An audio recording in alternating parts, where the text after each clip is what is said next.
Për 24 orë në Gostivar ka ndodhur 2 aksidente trafiku dhe në të dyja rastet, ndërshkaqet që kanë quar në këto fatkeqësi, llogaritet të jetë edhe alkooli.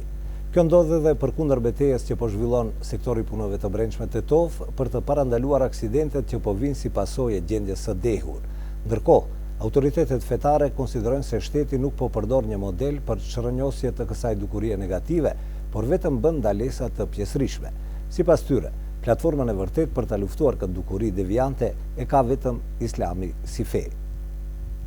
Sot rreth orës 2:30 në rrugën Vlezë Regjinovski në Gostivar, një veturë tipit Ford Escort me targat të Gostivarit, të cilën e ka drejtuar një 46 vjeçar nga Gostivari, e ka goditur një këmbësor të moshës 61 vjeçare po ashtu nga Gostivari. Këmbësori i lënduar është dërguar në spitalin e Gostivarit dhe pas asistencës mjekësore është lëshuar në shtëpi. Në vendin e ngjarjes është kryer inspektim dhe sipas informatave të para të stacionit policor në Gostivar, arsyet e kësaj fatkeqësie kanë qenë mbikalimi i shpejtësisë si dhe gjendja e dehur.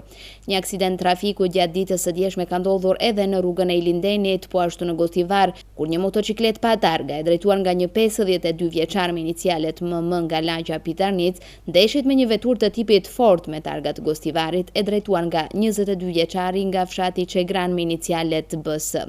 Gjatë këtij aksidenti, motociklisti ka marrë lëndime trupore dhe pas asistencës mjekësore në spitalin e Gostivarit është lëshuar për kurim shtëpiak. Në vendin e ngjarjes është kryer ekspertizë dhe sipas informatave të para të policisë, ndërshkaqet kryesore të kësaj fatkeqësie janë mosmbajtja e anës dhe gjendja e alkoolizuar. Siç e shikojmë krahas dëmeve të tjera në shoqëri, alkooli paraqitet edhe si shkaktar i shumë aksidenteve në komunikacionin rrugor. Me këtë rast, krahas autoriteteve shtetërore, shprehen të shqetësuara edhe ato fetare.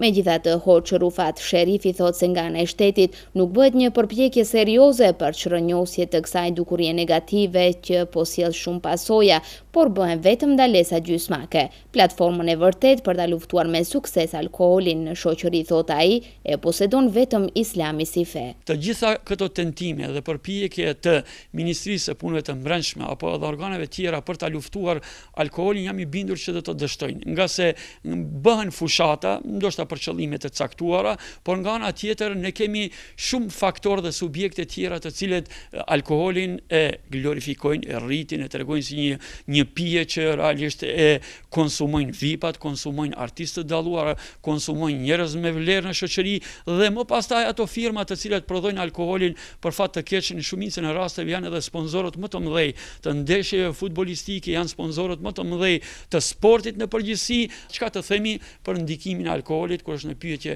shkatrimi i familjeve si pasojë të qenurit i dehur dhe dhunimit apo në abuzimit me familjen, ndeshjeve të shumta të cilat ndodhin dhe problemet e shumta që i sjell. Mendoj se tentimet për ta luftuar alkoolin nuk janë ngritur deri në atë nivel që ato të bëjnë shërënjosjen e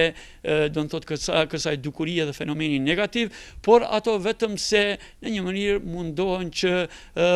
ta shartojnë, por jo edhe nga rënjët janë nxjerrin nga shoqëria. Kurse Islami arriti që me platformën e vet dhe programin e vet për shërimin e kësaj dukurie negative, atë ta nxjerr prej